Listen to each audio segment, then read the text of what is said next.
Senator Dawson. Ms. Présidente, honorable senators, I rise today to speak about. Honorables sénateurs, j'aimerais vous parler du projet de loi C11 et vous parler de la modernisation de la loi sur la radiodiffusion.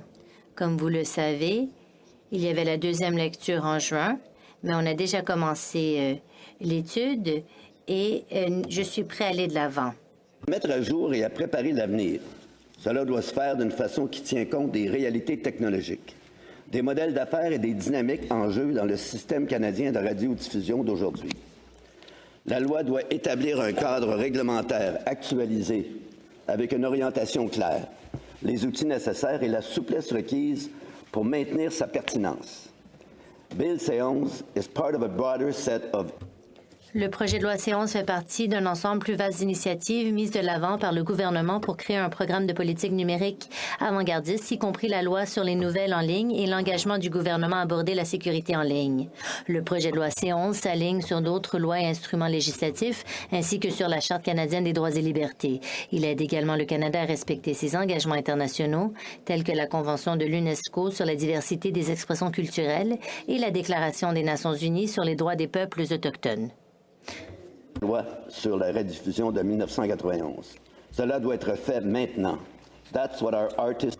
C'est ce que nos artistes, nos créateurs et notre industrie de la radiodiffusion ont demandé. Le projet de loi C11 est important pour les Canadiens et Canadiennes. Nous avons entendu les secteurs culturels qui nous ont dit que l'adoption du projet de loi C11 est importante. Nos secteurs de la radiodiffusion nous ont dit que son adoption était importante. Pendant que nous étudions le projet de loi C11 en comité, je suis sûre que nous avons tous reçu un nombre important de correspondances sur ce projet de loi. Toutefois,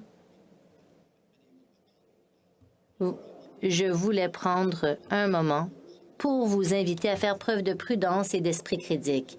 Les opposants à ce projet de loi ont fait circuler beaucoup d'informations erronées qui ne sont guère fondées sur la réalité ou sur l'appréciation des objectifs de cette législation. Un grand nombre de messages sont le fruit de campagnes sophistiquées et bien organisées qui utilisent des courriels générés par ordinateur. La grande majorité des messages que j'ai reçus sont clairement liés à des formulaires en ligne, remplis automatiquement, dont certains contiennent des informations fausses sur le projet de loi. Je tiens également à souligner que bon nombre de ces formulaires ne comportent aucune protection de vérification permettant de s'assurer qu'il s'agit bien de personnes réelles qui envoient le message. Je soulève cette question pour inciter à la prudence. Notre comité et nos collègues étudient attentivement la modernisation du cadre de radiodiffusion et ce travail est trop important pour être détourné par la désinformation. Le projet de modernisation a été soigneusement étudié pendant de nombreuses années. Un fait peu connu est qu'il y a 4 ans, en 2018, nous avons commencé une étude sur la modernisation de la radiodiffusion et à l'époque, nous avions décidé de reporter notre étude au comité d'examen législatif de la radiodiffusion et ce panel a étudié ces questions pendant 2 ans avant de publier son rapport intitulé L'avenir des communications au Canada et les temps d'agir. Ce rapport a été publié en janvier 2020 et maintenant, nous nous retrouvons en 2022 et la tâche à accomplir est importante car nous accusons déjà un retard. Je me présente à nouveau devant vous presque 1 an et demi après le dépôt du projet de loi C10 visant à moderniser la loi sur la radiodiffusion. À l'époque, lorsque je me suis levée pour vous présenter le projet de loi C10, j'avais noté que le projet de loi avait déjà reçu une contribution parlementaire considérable. Après avoir passé 112 à l'étape de l'étude en comité, au comité du patrimoine, avec plus de 40 réunions et plus de 50 témoins, sans compter les séances d'information ministérielles, le projet de loi reflétait le travail effectué par les parlementaires et la contribution substantielle des intervenants de l'industrie et de la communauté. Avec le projet de loi C11, le comité permanent a tenu 28 réunions supplémentaires avec 46 mémoires et 142 témoins. Collectivement, les parties intéressées ont reconnu à plusieurs reprises l'importance de moderniser la loi, même si les opinions pouvaient différer. En fait, toutes les parties de l'autre endroit ont signalé que la modernisation de la loi sur la radiodiffusion était nécessaire. Chaque fois que nous parlons de moderniser notre système radiodiffusion, c'est l'occasion de nous poser de grandes questions sur la façon dont nous, en tant que Canadiens et Canadiennes, voulons définir notre culture et nos histoires.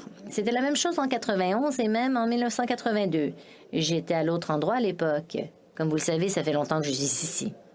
et je poussais pour qu'on mette à jour la loi afin de fortifier notre système contre l'afflux de programmation américaine qui menaçait de dominer le secteur des arts et de la culture. C'est notre passé, c'est notre présent et c'est notre avenir. C'est comment on se parle entre nous autres. Colleagues, for moi... Chers collègues, depuis plus de 50 ans, la loi sur la radiodiffusion nous a aidés à partager nos histoires. C'est ainsi que nous avons construit notre forte culture canadienne. C'est ainsi que nous avons forgé notre identité canadienne et c'est ainsi que nous avons fait entendre les voix canadiennes dans le monde. Nous voulons construire sur cette base pour l'avenir et donc, nous devons reconnaître que les temps ont changé. Mise à jour, notre modèle était totalement différent. En 91, on a loué nos films au Super Club Vidéotron, au Blockbuster. On avait des Walkman. Il y a bien des choses qui ont changé en 30 ans. La diffusion continue en ligne à changer la façon de créer, de découvrir et de consommer du contenu. Il faut donc que notre système reflète cette réalité. Depuis des décennies, les radiodiffuseurs canadiens investissent dans le système pour créer du contenu qu'on aime tant. C'est une simple question d'équité que de demander aux diffuseurs en ligne de faire leur part. Des entreprises comme Netflix, Amazon et Disney investissent déjà dans l'économie canadienne et on aime ça. On aime ça qu'elles ont choisi de réaliser leurs projets au Canada. Il faut être honnête, ils le font parce qu'il y a des talents incroyables chez nous. Ce que fait ce projet de loi, c'est de mettre à jour nos règles pour que l'ensemble des plateformes de diffusion continuent à contribuer à notre culture. Point. As this bill reaches us, Alors que ce projet de loi nous parvient aujourd'hui, le C11 a reçu encore plus de commentaires. Il a été rédigé en s'appuyant sur le travail effectué sur le C10 lors de la dernière session avec des changements minimes et ciblés et une approche recalibrée des médias sociaux. Ce projet de loi a été mis à jour pour refléter le travail acharné des parlementaires de tous les partis et caucus. Le gouvernement a écouté les préoccupations et les commentaires de la dernière session et a mis à jour le projet de loi pour répondre aux préoccupations concernant le contenu généré par les utilisateurs. Le projet de loi a encore été modifié en comité à l'autre endroit pour renforcer les protections de la liberté d'expression. La loi sur la radiodiffusion en ligne ne vise pas à choisir les gagnants et les perdants. Elle ne compromet pas les libertés personnelles des Canadiens en censurant Internet. En fait, elle précise à plusieurs endroits dans le texte du projet de loi que la liberté d'expression doit être protégée. Je ne saurais trop insister sur ce point. La liberté d'expression au Canada ne sera pas affectée par la loi. Ce qu'elle fait est simple. Elle met à jour notre législation afin que le cadre de la radiodiffusion au Canada tienne compte des réalités de la radiodiffusion moderne et assure des règles du jeu équitables pour les acteurs commerciaux qui peuvent contribuer de manière significative à ces objectifs. Cette législation mettra à jour les règles de radiodiffusion du Canada afin d'inclure les services de streaming en ligne. Elle les obligera à contribuer de manière équitable à notre culture. Si vous bénéficiez de notre système, vous devez y contribuer. Notre Chambre a un rôle important à jouer dans notre processus démocratique. On nous a demandé d'examiner le projet de loi et d'étudier ses mérites et objectifs. Comme vous le savez, notre Chambre a autorisé le Comité permanent des transports à entreprendre une étude préalable du projet de loi C11 en juin. Et je suis heureux de vous informer que nous avons commencé ce travail. Je suis donc ravie de vous dire qu'on a déjà entendu le secteur créatif qui nous a répété à maintes reprises qu'il fallait adopter le projet de loi sans délai. Nous le devons à nos artistes créateurs qui travaillent dur pour faire adopter ce projet de loi. Nous leur devons nous assurer que les diffuseurs en ligne contribuent à la force et à la vitalité du secteur culturel canadien. N'oublions pas que la culture canadienne n'est pas le fruit du hasard. Nous avons pris cette décision, nous avons fait cet appel. Nous avons choisi d'être différents de nos voisins du Sud. Nous avons choisi la souveraineté culturelle.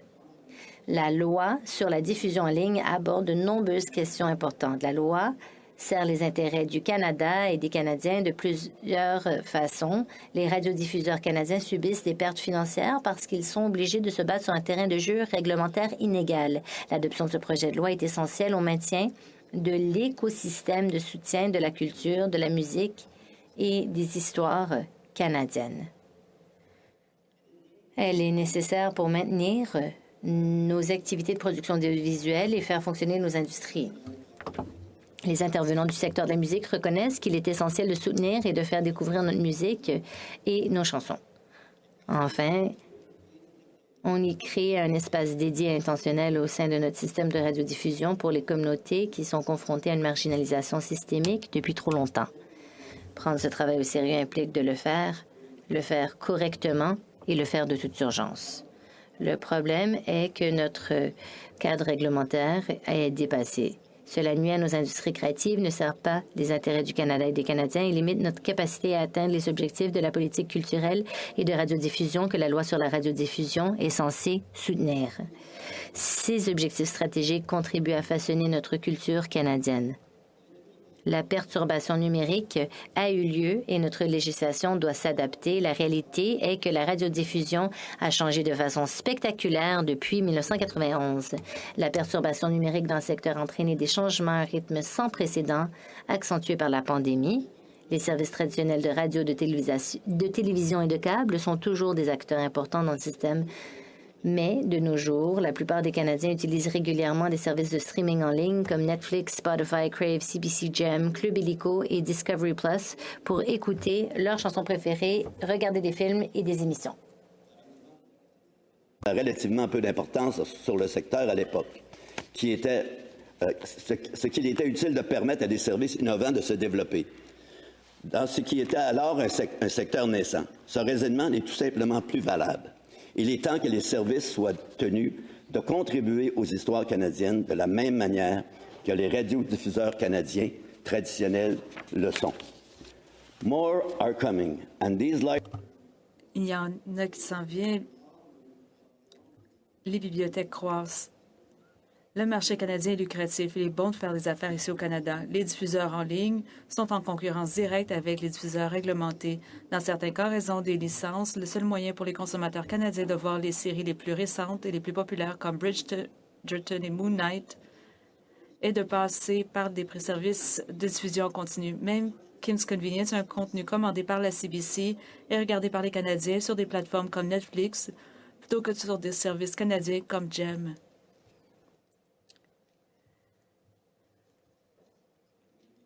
J'attendais une semaine depuis pour lire cela. Désolée. Et pourtant, les services de diffusion continue ne sont pas actuellement tenus de soutenir le système de radiodiffusion comme le font leurs homologues canadiens. Ils profitent du marché canadien, mais n'ont aucune obligation d'y contribuer.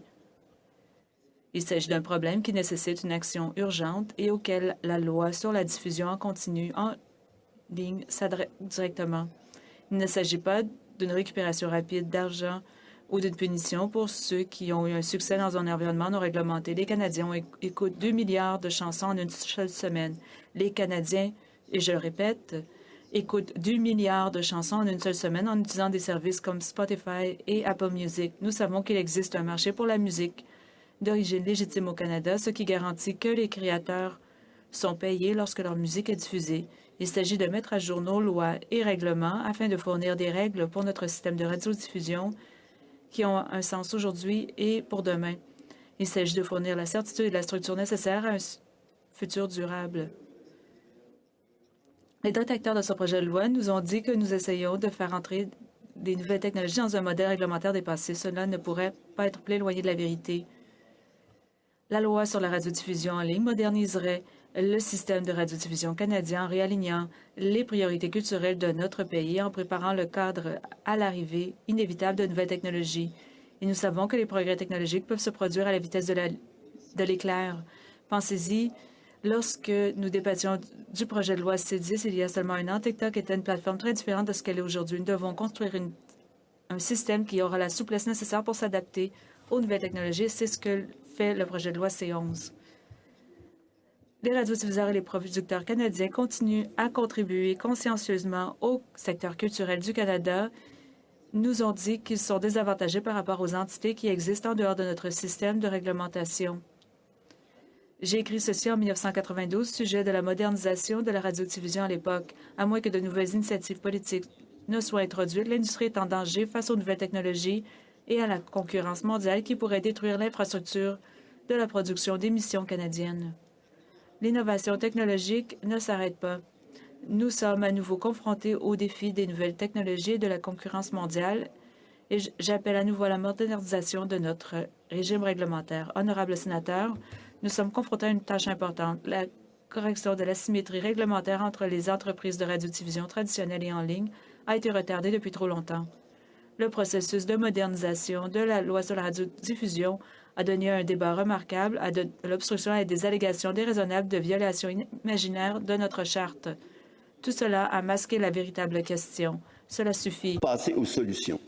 Nous devons relever le défi réglementaire dès maintenant, en exigeant que les services radiodiffusion audio et vidéo en ligne contribuent à la réalisation d'importants objectifs politiques culturels de la même manière que les radiodiffuseurs traditionnels l'ont toujours fait. Rappelons qu'en vertu de la loi sur la radiodiffusion de 1991, les chaînes de radio et de télévision ainsi que les entreprises de distribution par câble et par satellite devaient être détenues et contrôlées par des Canadiens et détenir des licences. Ils peuvent toujours diffuser des émissions provenant d'un marché international ou transmettre même des chaînes américaines. En contrepartie de leur participation au système canadien et de leur accès au marché national, ils étaient tenus de financer, d'acquérir et de diffuser des émissions canadiennes. Ils étaient également tenus de rendre des émissions accessibles aux Canadiens et de contribuer à la création d'émissions canadiennes, y compris, bien entendu, en français.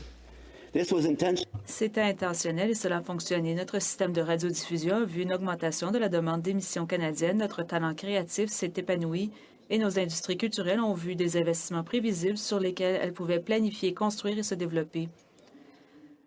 La loi sur la diffusion en ligne soumet les diffuseurs en ligne à des règles et des exigences similaires. Car contrairement aux diffuseurs canadiens traditionnels, les plateformes profitent de notre culture mais n'ont aucune obligation d'y contribuer. Et comme l'argent quitte les diffuseurs traditionnels pour aller vers ces plateformes, cela met en danger nos créateurs, notre industrie, nos emplois et notre culture. Nous devons agir. Chers collègues, notre système doit également ouvrir la voie aux nouveaux et futurs artistes canadiens. Pendant des décennies, notre système actuel nous a fait découvrir des incroyables artistes que nous aimons tous. Nombre d'entre eux partagent désormais leur art dans le monde entier. Anne of Green Gables, Tragically Hip, Crazy Drake, Charlotte Cardin, Lara Fabian, Shawn Mendes, District 31, Schitt's Creek. Nous connaissons la liste des succès canadiens. Nous voulons nous assurer que nos enfants et les générations futures grandissent comme nous l'avons fait en ayant la possibilité de regarder nos histoires et d'écouter nos chansons. Une pression puissante et fondamentale. Elle nous permet de vivre ensemble des moments et des sentiments et des rêves. Elle nous permet de bâtir une identité commune et elle a la portée et une influence plus grande que jamais. On doit pouvoir se reconnaître en elle. Nous autres, les francophones de partout au pays, on compte là-dessus. Notre système, notre langue, notre culture en dépend. Si on veut que les enfants parlent notre langue, on a besoin d'une culture forte et pour ça, il faut un système juste et équitable. L'un des principaux objectifs de l'approche renouvelée de réglementation est de fournir un soutien durable à la musique et aux histoires canadiennes dans les années à venir. Le projet de loi vise à un traitement équitable des programmes consommés sur différentes plateformes, quel que soit leur mode de transmission. La nouvelle législation délaissera la délivrance de licences de radiodiffusion au profit d'un nouveau modèle de conditions de service. Cela permettra au CRTC de demander des contributions aux radiodiffuseurs et d'imposer d'autres conditions, notamment des conditions liées à la possibilité de découvrir et de mettre en valeur des programmes. Les acteurs de la musique au Canada ont exprimé que le projet de loi répond à leurs besoins de soutien créatif, à leur désir d'être promus équitablement en ligne. Les entreprises de radiodiffusion, y compris les entreprises en ligne, seraient tenues de verser des contributions financières pour soutenir la musique, les histoires, les créateurs et les producteurs canadiens. Deux thèmes notables du projet de loi méritent une mention claire et spécifique. Il s'agit du traitement des premiers créateurs numériques et de l'approche recalibrée des médias sociaux.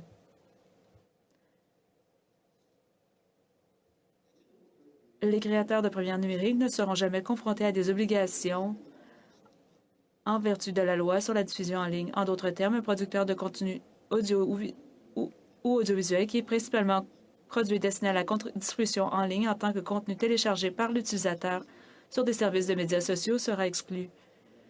Certains craignent que le projet de loi ne crée un monde où 30 des revenus d'un créateur de première numérique devront être versés à un fonds artistique. C'est tout simplement faux. Il n'est pas question que l'on demande aux créateurs individuels de renoncer à une partie de leurs revenus.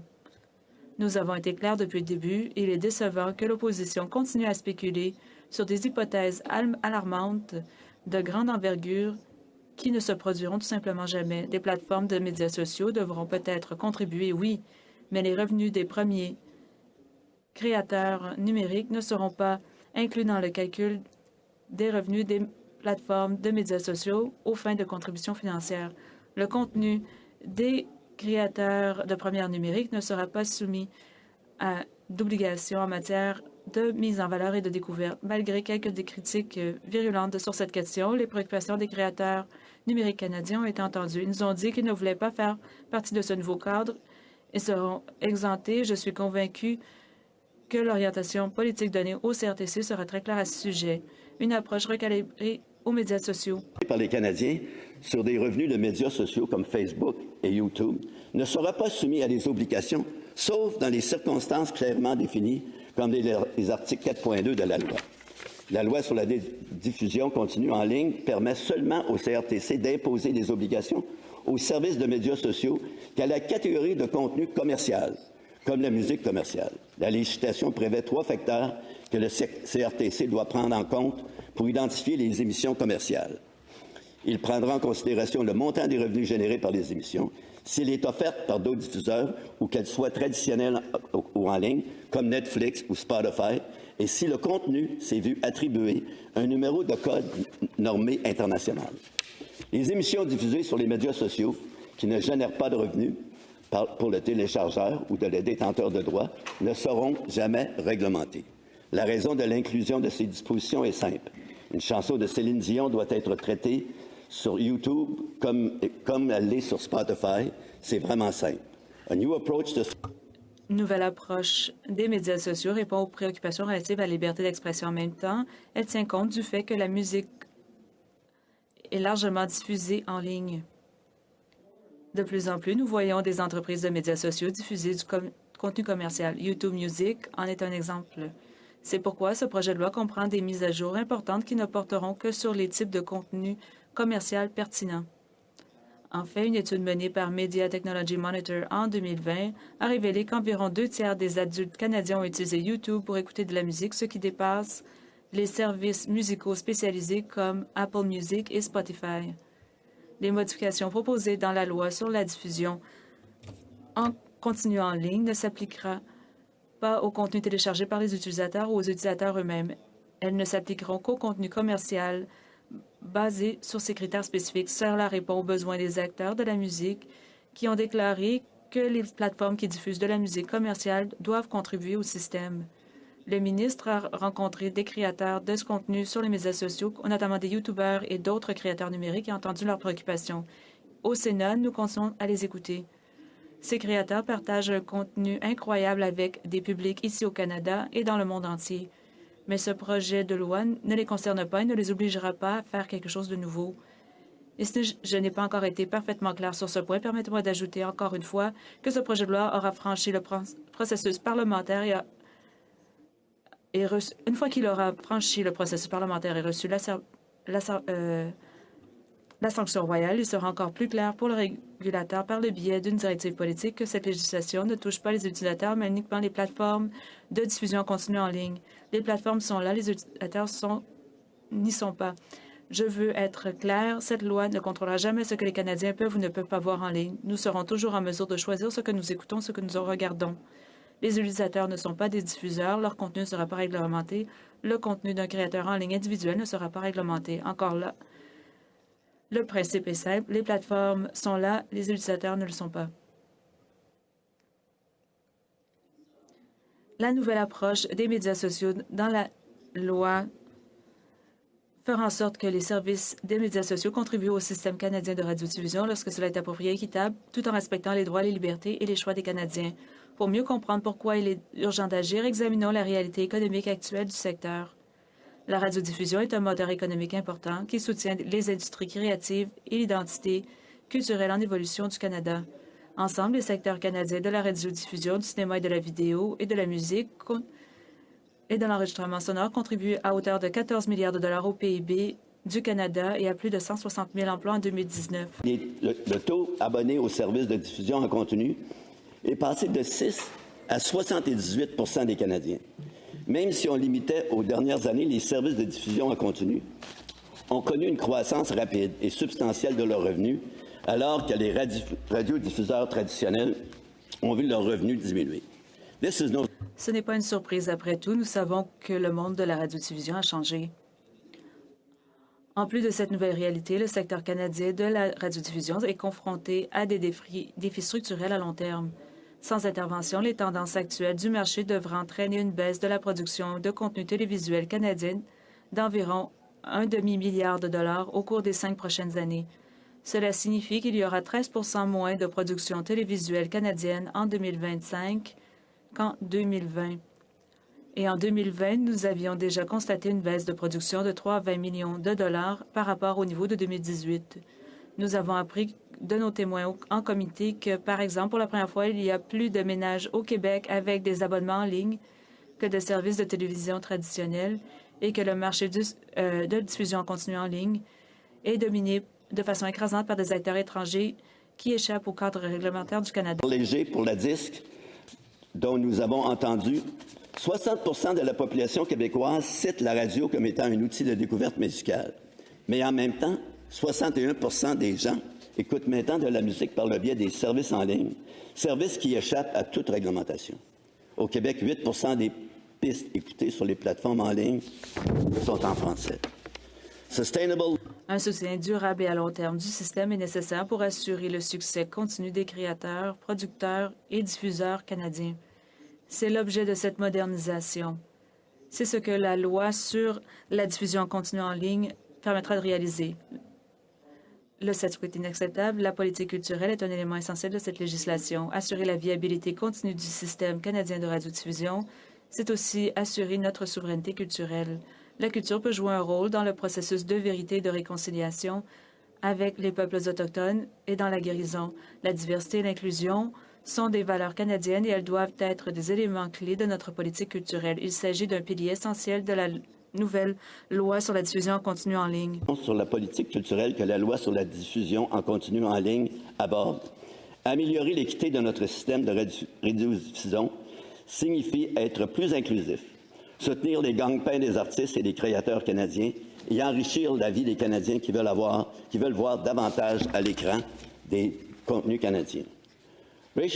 Les Canadiens racialisés, les femmes, les personnes LGBTQ2+, et les personnes handicapées méritent d'avoir l'espace nécessaire pour raconter leurs histoires aux autres Canadiens au monde entier.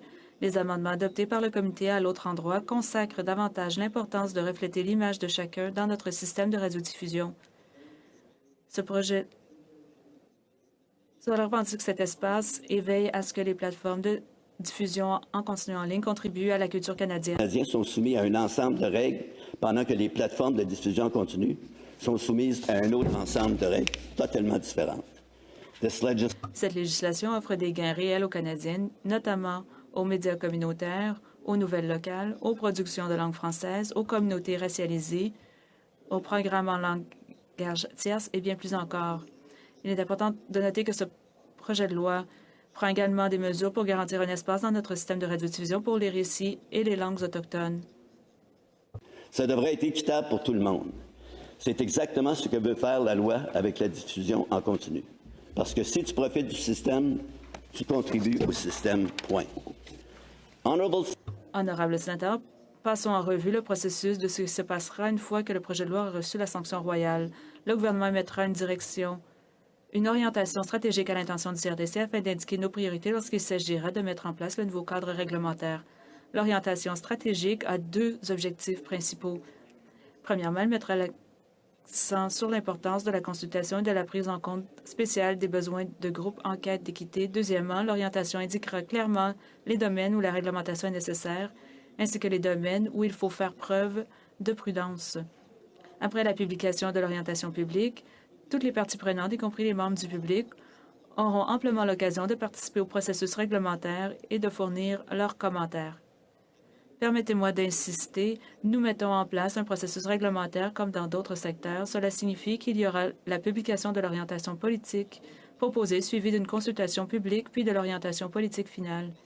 Il s'agira d'un processus entièrement collaboratif avec les plateformes en ligne, les médias traditionnels, les créateurs et le grand public. Le CRTC, à son tour, aura son propre processus public au fur et à mesure qu'il élaborera des mesures pour mettre en œuvre la législation. Se fera dans les limites claires établies par la législation et conformément à l'orientation politique fournie. Le Canada peut être un chef de file sur la scène mondiale pour les mesures novatrices qui profitent aux industries créatives canadiennes et font croître son économie dans un monde numérique axé sur les données qui évoluent rapidement. La loi sur la diffusion en continu en ligne saisit l'occasion de soutenir notre secteur culturel dynamique dans un contexte numérique en constante évolution. Ce projet de loi et ses résultats serviront d'exemple de la façon dont les mécanismes politiques bien pensés peuvent entraîner des changements positifs pour les années à venir. Nous avons besoin de bons résultats, surtout pour nos artistes, créateurs et diffuseurs canadiens qui ont attendu trop longtemps pour que cela se produise.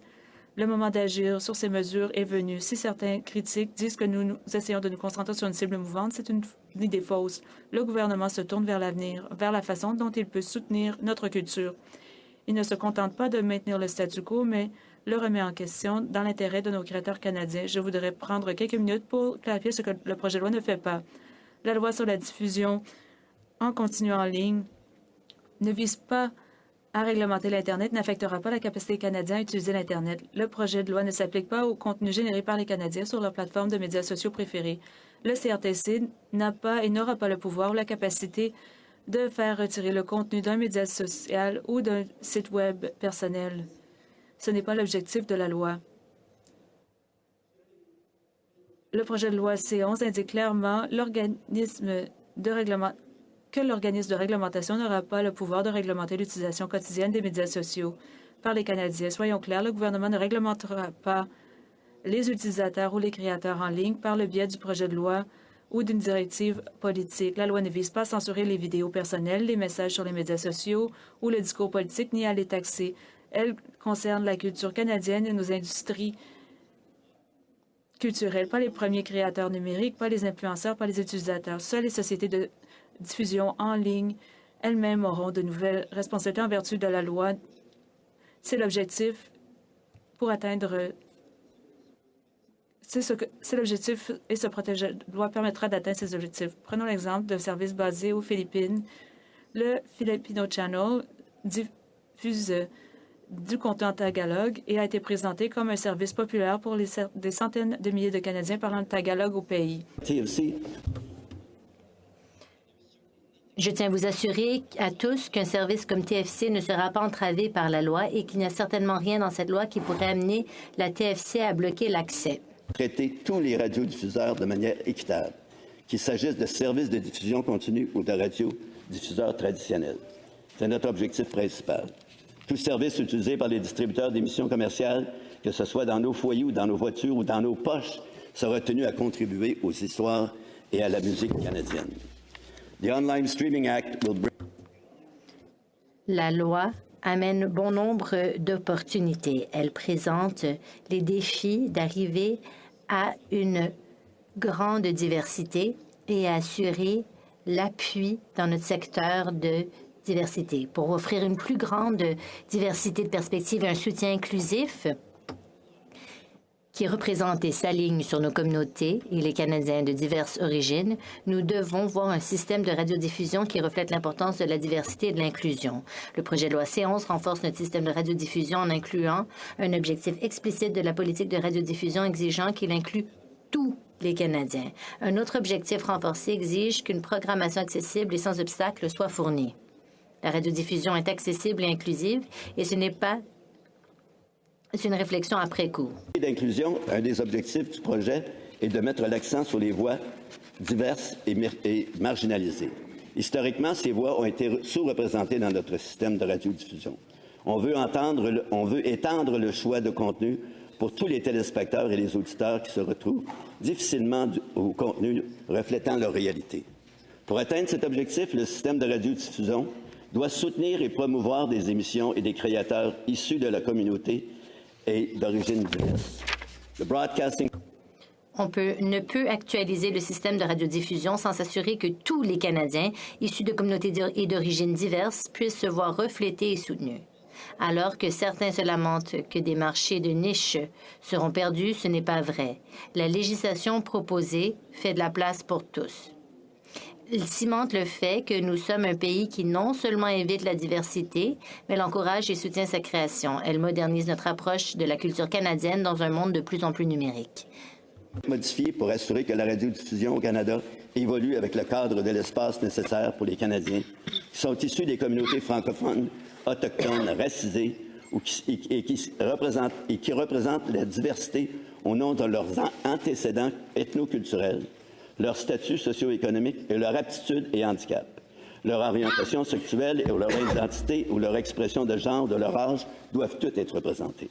Et la loi de diffusion continue en ligne propose de faire cela.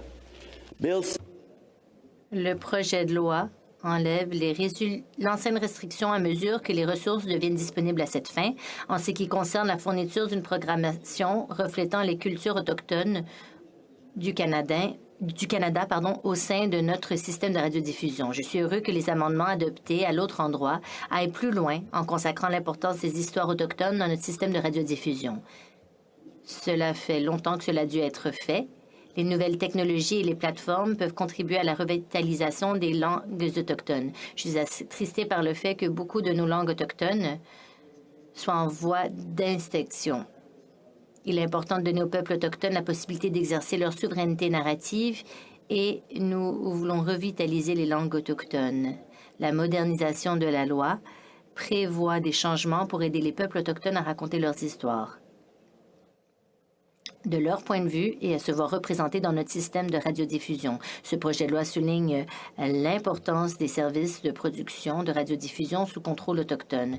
La programmation en langue française est une pierre angulaire de notre avenir en matière de radiodiffusion. Contenu et la production originale de langue française, qui ne devrait pas s'appuyer uniquement sur le doublage ou le sous-titrage. Les radiodiffuseurs, tant traditionnels qu'en ligne, doivent mettre en priorité le contenu original de langue française sur leur plateforme. Des voix se lèvent de plus en plus pour noter que l'offre étrangère est majoritairement en anglais et disproportionnée par rapport à l'offre et contenu de production originale en français. Et pourtant, les besoins pour les communautés francophones sont très importants partout au pays. The government listened to the concerns. Le gouvernement a écouté les préoccupations soulevées lors de la précédente législature et a mis à jour la loi pour mieux inscrire ces mesures dans la législation. En ligne renforce le contenu de la production originale de langue française en précisant la radiodiffusion au Canada doit soutenir la production et la radiodiffusion des émissions originales de langue française. Le CRTC doit soutenir l'offre des émissions canadiennes créées et produites en français. Le CRTC aura le pouvoir d'émettre des conditions de service, dont celles concernant la proportion d'émissions originales de langue française. En tant que sénateur du Québec, il est particulièrement important pour moi d'assurer un soutien continu au marché québécois des médias audiovisuels. En particulier, j'aimerais mettre l'accent sur la réalité francophone et les anglophones en situation minoritaire. La dualité linguistique au Canada est ancrée dans notre système canadien de radiodiffusion. La législation répond aux nouveaux besoins et intérêts propres aux communautés francophones et anglophones en situation minoritaire qui demandent dorénavant d'être identifiés et nommés dans la loi afin d'assurer leur épanouissement et leur développement à long terme. Je vois que mon ami René Cormier sourit parce que je pense que c'est une revendication de son milieu qui a été entendue dans l'autre chambre, qui va être réentendue dans notre chambre, mon cher collègue. La loi sur la diffusion continue en ligne contient des objectifs pour la communauté francophone et anglophone en situation minoritaire. La législation clarifie que toute interprétation de l'application de la loi doit respecter la volonté du gouvernement fédéral de mettre en valeur l'épanouissement de ces communautés ainsi que de soutenir leur développement. La reconnaissance et l'usage des langues officielles dans la société canadienne. Le CRTC doit parallèlement mettre en valeur la présentation d'émissions créées et produites par les communautés, en plus de prendre en compte les besoins et les intérêts qui lui sont propres. Le système de radiodiffusion, y compris les nouveaux joueurs en ligne, constitue des vaisseaux indispensables pour la transmission de la langue et de la culture au Canada. Honourable Senators, chers collègues, we must act now. Honorables sénateurs, nous devons agir maintenant. Tout au long de la pandémie, nos artistes ont été une source d'inspiration, insufflant quotidiennement vie et soutien à nos diverses communautés. Ils revitalisent l'esprit de notre culture, ils élèvent avec détermination ce qui constitue notre patrimoine en tant que Canadiens. Vécu, la COVID-19 a accéléré notre transition en ligne, même pour nous au Sénat. La distanciation physique a poussé les Canadiens vers des plateformes et des services en diffusion en ligne. Les Canadiens communiquent avec leurs amis et leurs familles en ligne. Des millions de personnes font du télétravail. Des étudiants prennent leurs cours en ligne. Et beaucoup s'évadent de temps en temps pendant les temps difficiles grâce à la musique et aux séries et aux films en ligne. Canadian Artists and Les artistes et créateurs canadiens sont confrontés à de nombreux défis liés à la pandémie qui limitent fortement leurs sources de revenus depuis près de 2 ans. Un système déséquilibré avec des obligations inégales ne fait qu'aggraver cette situation pour nos artistes et créateurs et pour notre culture. Avec moins de ressources, moins d'opportunités et moins de production, la musique et les histoires canadiennes seront de plus en plus difficiles à trouver. Sans intervention, les tendances actuelles du marché devraient entraîner une baisse de la production de contenu télévisuel canadien de près d'1 milliard de dollars d'ici 2023 par rapport à 2018. Et ce n'est qu'une mesure de la perte économique. La vérité est que notre identité culturelle est en jeu. Distinct nous permet de se parler et de se comprendre et de bâtir une identité canadienne. Ça nous aide à trouver ensemble des solutions aux enjeux nationaux. Au fur et à mesure que cet espace s'érode, nos liens s'effacent. Nos histoires, nos valeurs, nos perspectives s'estompent. Notre diversité commence à disparaître car les voix francophones, anglophones et autochtones s'affaiblissent. Les productions venant des femmes, des communautés racisées, des communautés LGBTQ2+, et des personnes handicapées sont de plus en plus menacées par le manque d'espace pour s'épanouir. Ne pas agir, ce n'est pas une option. On a agi et on va agir encore pour protéger notre culture, nos emplois, nos créateurs et les intérêts canadiens. La loi sur la radiodiffusion continue en ligne contribuera directement à la vitalité de la culture canadienne. On veut que les diffuseurs en ligne fassent leur juste part dans le financement ou la création ou la production de distribution de contenu d'ici. Ce qu'on veut ici, c'est que les diffuseurs en ligne mettent en valeur des émissions en anglais, en français et dans les langues autochtones réalisées ici au Canada. Qu'ils appuient la diversité de toutes les étapes de production à travers une plus grande représentation des femmes, des communautés racisées, des communautés LGBT et des personnes handicapées. La loi permettra d'assurer l'avenir de la radiodiffusion canadienne, en plus de promouvoir et protéger notre souveraineté. Les secteurs canadiens de radiodiffusion et de cinéma et de production télévisuelle constituent un élément important de l'économie canadienne. En 2020, les secteurs de l'audiovisuel et des médias interactifs ont ajouté plus que 19 milliards de dollars au PIB du Canada et soutenu 160 000 emplois. La loi contribuera à maintenir la compétitivité de ce secteur vital de notre économie. Et c'est essentiel alors qu'on ouvre les industries créatives en toute sécurité et qu'on les aide à s'adapter à la prospérité. It is clear that we need to modernize. Nous devons moderniser la loi. Elle a reçu un grand appui. Ce projet de loi est dans l'intérêt du public. Il s'agit de s'assurer que nous continuons à défendre les valeurs canadiennes dans notre société alors que la technologie et les habitudes de consommation évoluent. Après tout, ne sommes-nous pas des citoyens et des personnes ainsi que des consommateurs? J'ai très hâte de poursuivre l'étude au comité, y compris ce soir. La loi recevra un examen attentif. Canadien, une journée sans culture serait ennuyeuse. J'ajouterais qu'un pays sans culture serait désolant. Cette loi est le résultat de plusieurs années de travail acharné, de consultation de la part des Canadiens et Canadiennes, des intervenants de l'industrie et des parlementaires. Je tiens à les remercier tous et toutes pour leur réflexion et leur travail acharné. Et tandis que nous entamons le débat sur cette étape très importante, n'oublions pas qu'en fin de compte, il s'agit de mettre à jour notre système pour refléter la réalité numérique d'aujourd'hui. Les choses ont changé. Les plateformes de streaming sont les nouveaux grands acteurs.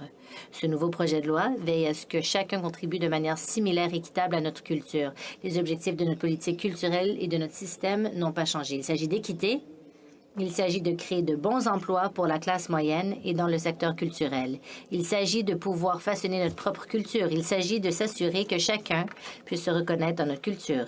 Il s'agit d'être fier de qui nous sommes, d'être Canadiens. À la culture canadienne et aux artistes créateurs de chez nous. On donne aux Canadiens l'espace dont ils ont besoin pour se parler, se comprendre et partager leur art ici et à travers le monde. On crée des bases solides pour le Canada à l'ère numérique. L'Internet amène beaucoup d'autres défis, mais on ne peut pas faire face aussi longtemps qu'il y a les règles dépassées qui excluent certaines personnes et laissent d'autres derrière. On doit agir de manière décisive pour protéger notre économie, notre culture. So today I invite all senators. J'invite aujourd'hui tous les sénateurs à défendre la culture canadienne et appuyer ce projet de loi. Je vous remercie, Miigwech.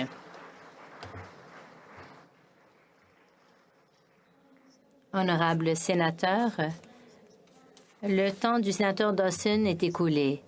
Il nous reste encore 2 minutes avant de l'ajournement.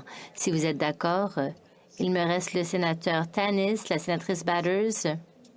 En 2 minutes, vous pouvez en faire le maximum si le sénateur Dawson est prêt à répondre aux questions. Sénateur Tanis, allez-y. Merci beaucoup. J'espère que vous allez répondre à ma question. Vous avez indiqué que 61 des Québécois utilisaient un système de diffusion en continu pour la musique en sus de la radio. Mais seulement 8 de la musique qu'ils choisissent provient d'un contenu canadien. Donc, pardon? Ah, c'est français. D'accord. Alors, en vertu des règles, est-ce qu'on serait en train de forcer les gens à écouter plus que 8 Ça peut être utilisé pour Spotify ou ailleurs dans le pays. On dit que 30 doit provenir d'un contenu canadien. Est-ce qu'il y a les gens qui vont se dire quoi écouter sur Spotify parce qu'ils n'ont pas écouté assez de contenu canadien? Auriez-vous l'obligeance de me rassurer? Contrairement à l'ancien système, on n'a plus de quota de 30 La situation a tellement changé que, eh bien, sachez qu'il n'y aura pas d'obligation, mais on va encourager les gens. Il y aurait des négociations entre le CRTC et les grands intervenants pour qu'ils puissent trouver des façons d'acheminer un contenu canadien-français et multiculturel sur leur plateforme. Mais on ne va jamais forcer qui que ce soit à faire quoi que ce soit. Il n'y a rien qui n'attaquerait la liberté. La liberté est garantie dans cette loi et ça sera